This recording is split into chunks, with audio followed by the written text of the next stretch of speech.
Hello students, मैं पीयूष राजपूत और आपका अपना चैनल पीयूष कोचिंग क्लासेस। जैसे बच्चों हमने अपनी केस स्टडी क्वेश्चंस की एक पूरी सीरीज चलाई हुई है और हमने अपने 2 पैसेज कंप्लीट कर लिए थे।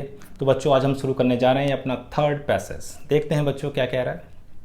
कह रहा था obstruction offered by the conductor in the path of flow current is called resistance. यानी कि जो भी हमें ऑब्स्टेकल्स यानी कि रुकावट पैदा कर रहा है करंट फ्लो में, उसे हम क्या बोलते हैं बच्चों? Resistance.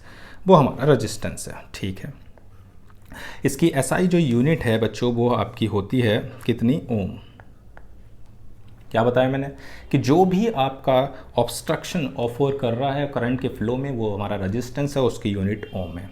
It has been found that the resistance of the conductor depends on temperature of the conductor. यानी कि जो रेजिस्टेंस है वो डायरेक्टली प्रोपोर्शनल होता है टेम्परेचर के। जैसे जैसे आप टेम्परेचर बढ़ाओगे वैसे वैसे रेजिस्टेंस भी बढ़ेगा। Okay, as the temperature increase, the resistance also increases, but the resistance of alloy, manganese, constantan and nichrome is almost unaffected by the temperature. The resistance of the conductor also depends on length of the conductor। यानी कि जो resistance है वो आपका depend करता है length पर, and area of cross section depend करता है area के inversely। जैसे जैसे लेंथ बढ़ती है रेजिस्टेंस बढ़ता है, जैसे जैसे एरिया बढ़ता है रेजिस्टेंस कम होता है। यानी कि आप ऐसे भी लिख सकते हो R is equal to rho L upon A. ये फॉर्मूला आप याद रखोगे। सही है। तो more with the length more with the resistance and more with the area cross section lesser with the resistance. Clear हो गया। एक क्वेश्चन की ओर बढ़ते हैं। कह रहा है which of the following is not desired in material being used for making electric wires.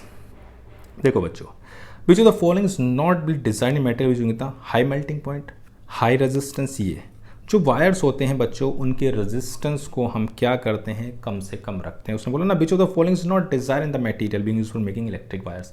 तो उसके अंदर हम रेजिस्टेंस को कम रखना चाहेंगे, ज़्यादा नहीं। क्लियर है?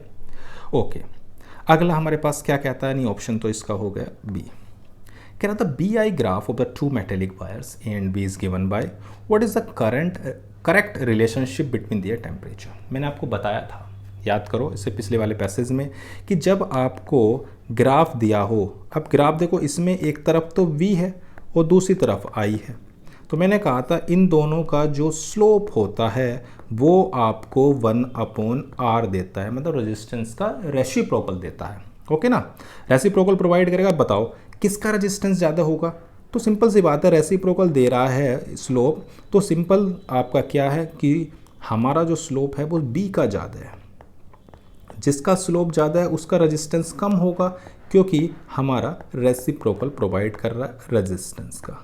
तो हम ये कह सकते हैं कि resistance of A is greater than resistance of B. हाँ या ना? रेजिस्टेंस किसका ज़्यादा है? ए का। जिसका रेजिस्टेंस ज़्यादा होगा उसका टेम्परेचर भी ज़्यादा होगा, यानी कि रेजिस्टेंस ज़्यादा जिसका उसका टेम्परेचर भी ज़्यादा। तो ऑप्शन हो गया बी। क्लियर होगी बात? मैंने बताया था कि अगर I और V है तो उसका जो स्लोप है 1/r देता है, और V और I है तो उसका स्लोप R देता है। ये दिमाग में बात रखो, गलती मत कर देना। ठीक है ना? तो कह रहा है to wires of the same material, one of the length L, cross section area A, other is the length 2L and area is A/2, which of the following is correct. अभी मैंने आपको एक रिलेशन लिखा। क्या relation था? Relation था R is equal to rho L upon A। अब वो बोलता है कि अगर आपके पास जो लेंथ है उसको तो डबल कर दें और एरिया को आधा कर दें, तो देखो क्या आता है 4 रो L अपॉन A, यानी कि 4R1। तो जो आपका बच्चों R2 है वो 4 टाइम्स होगा किसके? R1 के। सही है? इतनी बात, सिंपल सी बात है। लेंथ को डबल कर रहे हैं तो रेजिस्टेंस डबल, एरिया को आधा कर रहे हैं तो हम रेजिस्टेंस फिर से डबल। एरिया बढ़ाने पर घटता है और लेंथ बढ़ाने पर बढ़ता है। सही है ना? वो अगले बात हैं। For the same conducting wire resistance is higher in summer, resistance in higher in winter. देखो भाई, समर में टेम्परेचर ज़्यादा, समर के अंदर टेम्परेचर ज़्यादा, जहाँ टेम्परेचर ज़्यादा वहाँ पर रेजिस्टेंस भी ज़्यादा। तो हम ये कह सकते हैं कि जो समर है उसमें रेजिस्टेंस की वैल्यू ज़्यादा होगी। क्यों? क्योंकि उसका टेम्परेचर ज़्यादा है। सही है ना?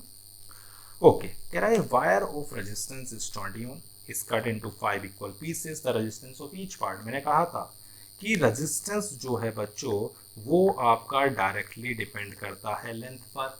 किस पर? लेंथ पर। रेजिस्टेंस आधा होगा तो लेंथ आधी होगी तो रेजिस्टेंस भी आधा होगा। हमने लेंथ को कितने टुकड़ों में कर दिया? 5 पार्ट में। तो जो रेजिस्टेंस होगा वो ओरिजिनल रेजिस्टेंस का 5 टाइम्स कम हो जाएगा, तो आपका हो जाएगा 4 ओम। क्लियर है इतनी बात? बहुत ही आसान था ये पैसेज। इस पैसेज में क्या सीखा? जो रेजिस्टेंस है वो क्या है? जब भी आप करंट फ्लो करते हैं तो उसमें जो भी ऑब्स्ट्रक्शन हो रहा है वो हमारा रेजिस्टेंस है।